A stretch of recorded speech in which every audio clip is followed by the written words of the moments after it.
नमस्कार दोस्तों। तो भाई कल नीट का पेपर हुआ और इस बार कई सालों बाद जो पेपर है वो एक बढ़िया लेवल का पेपर आया। फिजिक्स, केमिस्ट्री, बायोलॉजी सभी का जो स्टैंडर्ड था पेपर का वो एक नॉर्मल स्केल से काफ़ी ऊपर था। तो इसको लेकर स्टूडेंट्स में, कोचिंग्स में, टीचर्स में अलग अलग टाइप की धारणाएं, बहुत सारे वीडियो मैंने देखे।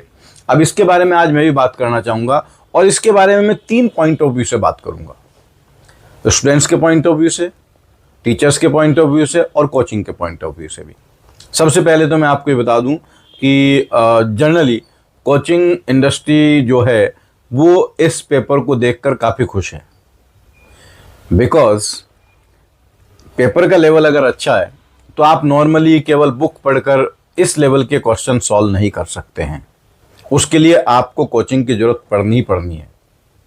तो एक अच्छा पेपर सेट हुआ है। जैसे लास्ट ईयर से आ रहा था कि फिजिक्स में, केमिस्ट्री में क्वेश्चन ऐसे आ गए थे कि बस नॉर्मल से क्वेश्चन भी अगर आपने सॉल्व किए हुए, फॉर्मूला बेस्ड क्वेश्चन आते थे तो आपसे वो क्वेश्चन भी सॉल्व हो जाएंगे। केवल स्पीड मैटर कर रही थी, एक्यूरेसी मैटर नहीं कर रही थी। एक्यूरेट तो क्योंकि पेपर क्वेश्चन इतना सिंपल था कि वो एक्यूरेट हो ही जाना था, कोई अनटिल अनलेस आपने कोई सिली मिस्टेक ना की हो, मतलब 6/2 को 4 ना लिख दिया हो, इस टाइप की मिस्टेक ना की हो, तो फिर आप सारे क्वेश्चन सॉल्व कराएंगे। जैसा कि लास्ट ईयर हुआ भी था। आप देखिए अराउंड मोर देन 60 स्टूडेंट्स ऐसे थे जिनकी फर्स्ट रैंक आई थी, मतलब पूरे मार्क्स आए थे। तो कोचिंग इंडस्ट्री के लिए तो देखा जाए तो वो पेपर बिल्कुल ही बेकार है, क्योंकि उसको सॉल्व करने के लिए आपको किसी एक्स्ट्रा एफर्ट की जरूरत नहीं है। और कोच का काम तभी तो आएगा ना जब आपको एक्स्ट्रा एफर्ट डालना पड़ेगा। एक्स्ट्रा एफर्ट वो कोच ही आपको बता सकता है कि कहाँ तक एफर्ट लगाना है आपको और लेवल कहाँ तक का है। जो अभी 4-5 सालों से पेपर बन रहे थे उनसे आपको सब्जेक्ट का लेवल कुछ समझ में नहीं आने वाला था। तो इस चीज़ को लेकर अगर कोचिंग में देखा जाए तो काफ़ी उत्साह है कि अब उनकी इम्पोर्टेंस और बढ़ेगी। दूसरी मैं बात करना चाहता हूँ बच्चों से और पेरेंट्स से। मैंने ऐसे बहुत सारे वीडियो देखे कि एग्जामिनेशन हॉल से बच्चे निकल रहे हैं तो कुछ बच्चे रो रहे हैं कि हमसे पेपर सॉल्व नहीं हुआ। देखिए, आपने मेहनत की है पूरे साल, तो जितनी आपकी उम्मीद थी उतना आप सॉल्व नहीं कर पाए तो डेफिनेटली आदमी थोड़ा सा मायूस होता है। बट इसमें रोने वाली कोई बात नहीं है। मैं जब भी क्लास में जाता हूँ मैं हमेशा ये बात बताता हूँ बच्चों को कि देखिए, जब क्वेश्चन पेपर आपके सामने आएगा तो क्वेश्चन पेपर को देखकर आप टफनेस लेवल समझ जाएंगे कि भाई पेपर टफ है। पेपर टफ है तो इसका मतलब कम मार्क्स पे सिलेक्शन हो जाएगा। एक ऐसा तो नहीं केवल आपका पेपर टफ है, सारे बच्चों का जितना भी कंपटीशन दे रहे हैं सबका पेपर टफ है। तो अगर आपने एक अच्छी तैयारी की है, आप उसमें से 30 में से अगर 20 क्वेश्चन सॉल्व कर पा रहे हैं या 15 क्वेश्चन सॉल्व कर पा रहे हैं तो यकीन मानिए बाकी भी उससे ज़्यादा नहीं कर पाएंगे। तो वहां जहां पेपर मुश्किल है वहां पर आपको एक्यूरेसी की तरफ जाना है, क्वांटिटी की तरफ नहीं जाना है।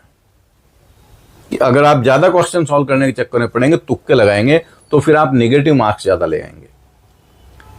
तो ये चीज़ एग्जाम में वो जो कहते हैं ना कि आपको एग्जाम के पॉइंट ऑफ व्यू से, पेपर के पॉइंट ऑफ व्यू से सोचना बहुत जरूरी है। वो एग्जामिनेशन टेम्परामेंट कि पेपर ईजी आ गया है तब आपको इस पर जाना है कि भाई ज़्यादा से ज़्यादा क्वेश्चन सॉल्व हों और सही हों। और जब पेपर टफ आ गया है तो आपको तुरंत ये बात पता होनी चाहिए, आपको भरोसा होना चाहिए कि अब कम मार्क्स पर भी सिलेक्शन होगा। आपने किसी आदमी को नहीं देखा होगा जो ये कह रहा हो कि अब 700 मार्क्स जाएंगे या 675 जाएंगे। इतने तो शायद इस बार टॉप रैंक वाले के भी ना आ पाए। पेरेंट्स से भी मैं बात कहना चाहूँगा कि बच्चों को इस तरीके का प्रेशर मत डालें कभी भी कि भाई इतनी फीस दे दी है, इतना खर्चा हो गया है तो अब तो सिलेक्ट होना ही होना है। बच्चे को इनफैक्ट आपको एक कॉन्फिडेंस हमेशा देना चाहिए। मैं क्लास में भी ये बात बोलता हूँ अपने स्टूडेंट्स से कि आप कोचिंग करने जा रहे हो, ठीक, अब आप चले गए हो, कोचिंग में हो, किसी भी कोचिंग में हो, तो अपना एक बार पूरा एफर्ट लगा के देख लो। उसके बाद भी अगर रिजल्ट आपके मन मुताबिक नहीं आता है तो पेरेंट्स का ये फर्ज है कि बच्चों को ये समझा के रखें कि भाई हम तुम्हारे साथ हैं, तब भी दुनिया में बहुत सारे और भी काम है करने के लिए। केवल इंजीनियर बनना और डॉक्टर बनना ही एकमात्र लक्ष्य नहीं है। मैं आईआईटी के लिए पढ़ाता हूँ। मैं क्लास में मैक्सिमम टाइम बच्चों को कहता हूँ कि भाई आप क्लास में आ गए हो तो एक बार एफर्ट डाल लो, बस आपके दिल में ये ना रहे कि मेरी तरफ से कोई कमी रह गई थी, बाकी इट्स ओके। क्योंकि अगर आपका सिलेक्शन ना भी हुआ तो आपको मेहनत करने की आदत तो पड़ जाएगी ना। ये लाइन मैं हमेशा बोलता हूँ, every successful person in this world is not IITian and every IITian is not successful. In fact जो बड़े बड़े लोग आप देखते हैं जिनके पास बहुत पैसा है, जो दुनिया चलाते हैं, वो तो कोई ड्रॉप आउट है, आईआईटीएन तो कोई है ही नहीं, एक आध होंगे कोई। बट अगर आपने ये डिसाइड कर लिया कि मुझे मेडिकल में जाना है या आईआईटी में जाना है, उसके लिए आप कोचिंग कर रहे हैं, तो ये चीज़ रखें कि भाई अब आ गए तो वहाँ लापरवाही नहीं करनी है। टीचर जो आपके कह रहे हैं उनकी बात सुननी है, वो जिस तरीके का पढ़ा रहे हैं उसको समझने की कोशिश करनी है, उस लेवल तक पहुँचने की कोशिश करनी है। ये मेरी पेरेंट्स से आप कहो तो एक तरीके से हाथ जोड़ के रिक्वेस्ट है कि बच्चों पर कभी भी ऐसा अननेसेसरी दबाव ना डालें।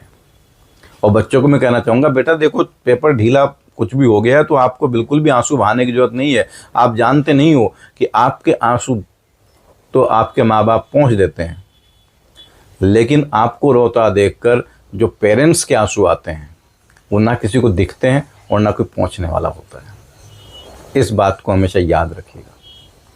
तीसरी बात एक मैं करना चाहता हूँ टीचर्स के बारे में, कि आजकल ये बहुत बात हो रही है अब वही टीचर चलेगा जो लेवल का पढ़ाएगा।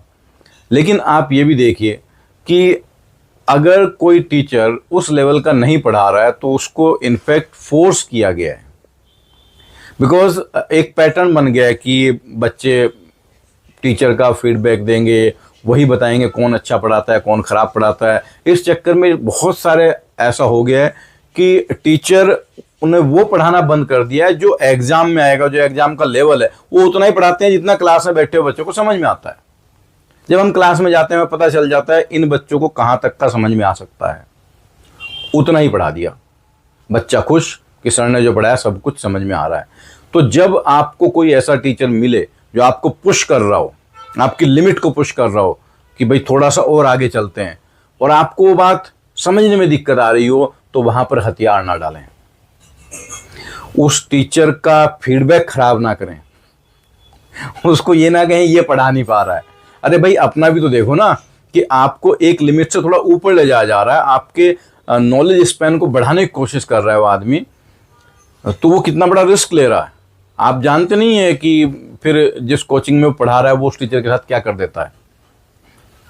तो ऐसे टीचर का रिस्पेक्ट करें और उसकी बात को समझें कि ये जो सर हैं इन्होंने अगर 2 हमें फॉर्मूले वाले क्वेश्चन कराएं, तीसरा क्वेश्चन ऐसा दिया जिसमें कुछ सोचने की जरूरत पड़ रही है, तो अब वहाँ पर हम सर के साथ सोचें उस चीज़ को, ताकि हमारे सब्जेक्ट में डीप नॉलेज बने और हमारा सब्जेक्ट में थॉट प्रोसेस स्टार्ट हो। कोई नया क्वेश्चन आ गया तो उसको कैसे सोचना है ये आप तभी तो कर पाओगे जब आपने वो काम कभी क्लास में किया होगा। अगर आपने कभी क्लास में वो काम किया ही नहीं है, आपको उस चीज़ के लिए फोर्स ही नहीं किया किसी ने, तो वो अचानक से एग्जाम में आप कैसे कर लोगे? एग्जाम में वो नहीं कर सकते। अगर आपको 100 मीटर का रनर बनना है तो ये नहीं कि सीधा ओलंपिक में जाके 100 मीटर भाग लोगे, उसके पहले पता नहीं कितने हजार किलोमीटर वो भाग चुका होता है। तो ये चीज़ हमेशा ध्यान रखें कि जब भी सर आपको कुछ एक्स्ट्रा दें, कुछ टफ चीज़ पढ़ाएं, कुछ कॉन्सेप्चुअल चीज़ पढ़ाएं और डीप इनसाइट दें, तो उसको अप्रिशिएट करें।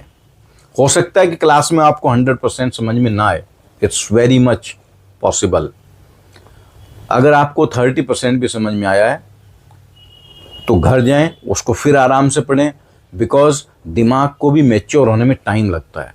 बहुत बार आप लोगों ने देखा होगा ऐसा होता है कि हम एक टॉपिक पढ़ रहे होते हैं और साइमल्टेनियसली पिछले वाले टॉपिक की कुछ बातें हमें याद आ रही होती हैं और वो अपने आप समझ में आ रही होती हैं। अच्छा, उस क्लास में सर का मतलब ये था, जबकि जब सर ने पढ़ाया था उन्होंने पूरी जान लगा के पढ़ाया था, तब वो बात समझ में ही नहीं आई थी, बिकॉज तब तक टॉपिक में मैच्योरिटी ग्रो नहीं हुई थी। तो इस बात का हमेशा ध्यान रखें। तो मेरे ये 3 पॉइंट्स थे। बाकी मैं ये जरूर कहना चाहूँगा कि जो फिजिक्स का पेपर था वो पेपर अच्छा था, लेकिन जो नीट के बच्चे एग्जाम देते हैं, मेडिकल के बच्चे एग्जाम देते हैं, वो मैथमेटिक्स इतना नहीं कर सकते। क्वेश्चन का लेवल बढ़ाने के लिए आप उसमें थ्योरेटिकल कॉन्सेप्चुअल क्वेश्चन और डाल सकते थे, बट उसमें जिस तरीके का मैथमेटिक्स यूज हो रहा है कई क्वेश्चन में, वो मैथमेटिक्स नीट में मुझे नहीं पता कि सब बच्चों को पढ़ाया जाता होगा, लेकिन शायद कुछ ही बच्चों को पढ़ाया जाता होगा जिनके बैच अलग बन जाते हैं, जो सभी जानते हैं। तो इतना मैथ्स देना वो सही नहीं था। ये थोड़ा सा मेरा एक पॉइंट है। आईआईटी में के बच्चों को इतना मैथमेटिकल वो तो हमेशा ही रहता है फिजिक्स में, वो उम्मीद करके चलते हैं कि हमारा इंटीग्रेशन डिफरेंशिएशन अच्छे लेवल के आएंगे कुछ क्वेश्चन में। लेकिन नीट में जिस तरीके से वो यूज किया गया वो वाकई थोड़ा सा जहाँ तक लेवल होना चाहिए तो उससे काफ़ी ऊपर खींच दिया। जेई मेंस के पेपर से ऊपर था फिजिक्स, जेई मेंस के पेपर से ऊपर था फिजिक्स। जेई मेंस में भी इस टाइप के क्वेश्चन नहीं आते हैं, हर शिफ्ट में नहीं आते। सो ये मेरा टेक था इस पर, स्टूडेंट्स के लिए भी, पेरेंट्स के लिए भी, टीचर्स के लिए भी, और कोचिंग्स वाले क्या सोच रहे हैं उसके लिए भी। आप इसमें क्या सोचते हैं, क्या ऐड करना चाहते हैं, या आपको क्या लगता है कुछ मैंने इसमें शायद गलत कह दिया, तो आप कमेंट करके बताइएगा। वीडियो अच्छा लगा हो तो लाइक कर सकते हैं, दोस्तों के साथ शेयर कर सकते हैं। फेसबुक पर देख रहे हैं तो चैनल को सब्सक्राइब और लाइक कर सकते हैं। फिर नेक्स्ट वीडियो में मिलते हैं, तब तक के लिए जय श्री राम, जय भारत, जय Hind and all the best.